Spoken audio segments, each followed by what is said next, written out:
Yeah, honestly, this has been the best part of having my podcast, I think. I had a really, like, for context, I struggled a lot with finding my air quotes passion. Yeah. Um, it was a massive thing for me in my second to last year of high school, so that's year 11. And I was just really struggling with the fact that I felt everyone had their thing. Like everyone was either really good at sport or really good at art or really good at music or really good at whatever.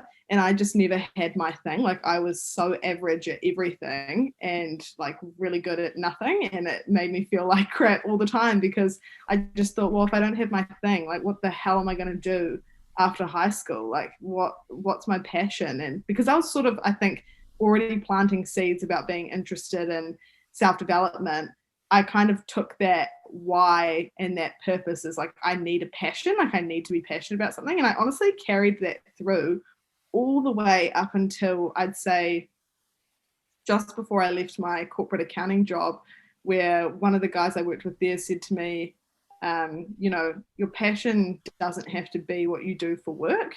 And I'd always like tied, needing Mm. to have my passion be like my number one focus in my work.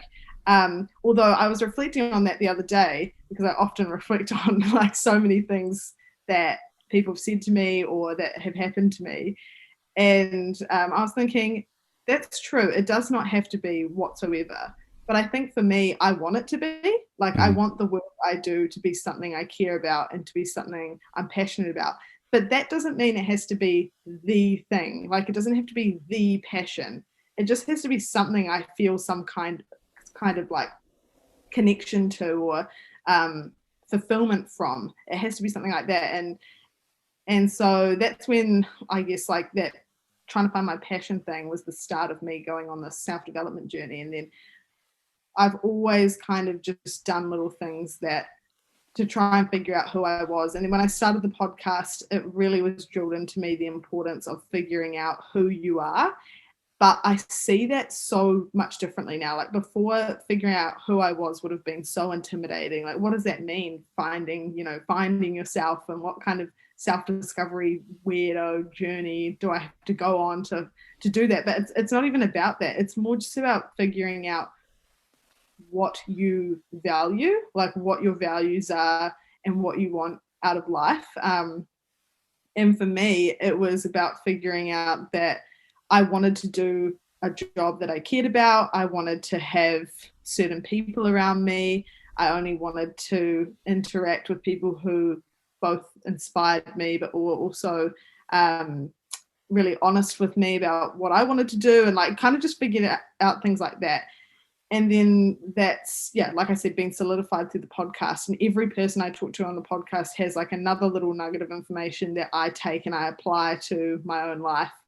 And that I don't always agree with my podcast guests, like I always say that I like to have a wide perspective or a wide group of perspectives coming onto the podcast. And that doesn't mean I'll always agree with them. And I think that's a really good thing because something else Mm. I've always pushed is trying to understand the perspectives of other people, whether or not you agree with them.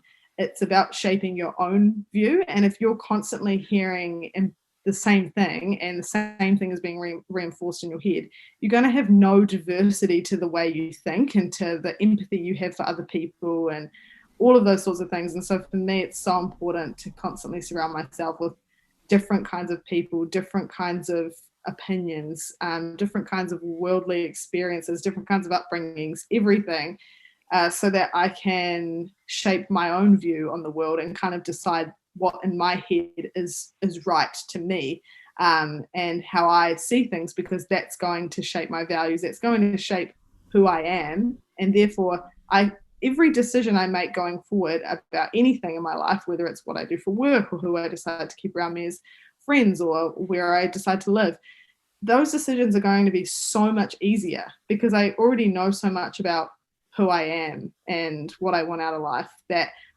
I have such a strong gut feeling now about what the aligned answer is and what the right thing to do is, because I know myself so much better. And so for me, this whole self-development side of the podcast has really been about finding out who I am so that every other decision I make going forward is so much easier.